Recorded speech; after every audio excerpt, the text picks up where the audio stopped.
You're watching UNICEF television. More than 2 months since Pakistan was ravaged by monsoon floods, the worst natural disaster in its history. Over 20 million people have been affected and are still in need of the most basic services in order to survive.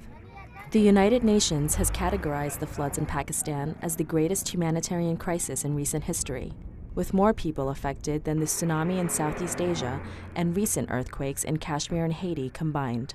UNICEF is supporting nutrition stabilization centers like this one in the Swat District, along with therapeutic feeding programs and coordinated delivery of emergency food rations and supplies. Nutrition emergency response, in conjunction with water, sanitation, and health efforts, are a key focus in addressing severe and moderate acute malnutrition in order to keep children and women as healthy as possible during this recovery and transition period. Children in this district have long suffered because of conflict, continuous displacement, and now the floods. Children are referred to this center when they are diagnosed as malnourished with other health complications.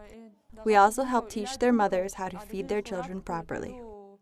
Damage to critical infrastructure, such as roads, embankments, schools, and crops, have been extensive, and indicators suggest recovery costs to be over $1 billion.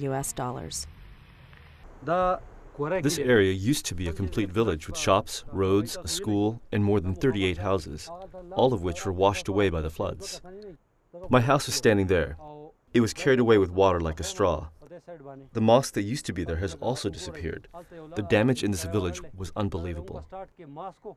Estimates also indicate that over 125,000 children under the age of 5 have severe acute malnutrition, and nearly 500,000 children under the age of 5 are moderately malnourished in the flood-affected areas. In this district, the monsoon floods caused huge damage to the infrastructure and agriculture crop and livestock, which has worsened the nutritional status of families and children. It is essential for us to be trained how to screen and manage child malnutrition in the community to avoid further damage and loss of life. Experts suggest that hundreds of thousands of children could suffer from dangerous levels of malnutrition in the coming year if life-saving support centers like this one in the Swat District are not sustained and further expanded upon. This is Vivian Sue reporting for UNICEF Television. For more information, go to unicef.org. Unite for Children.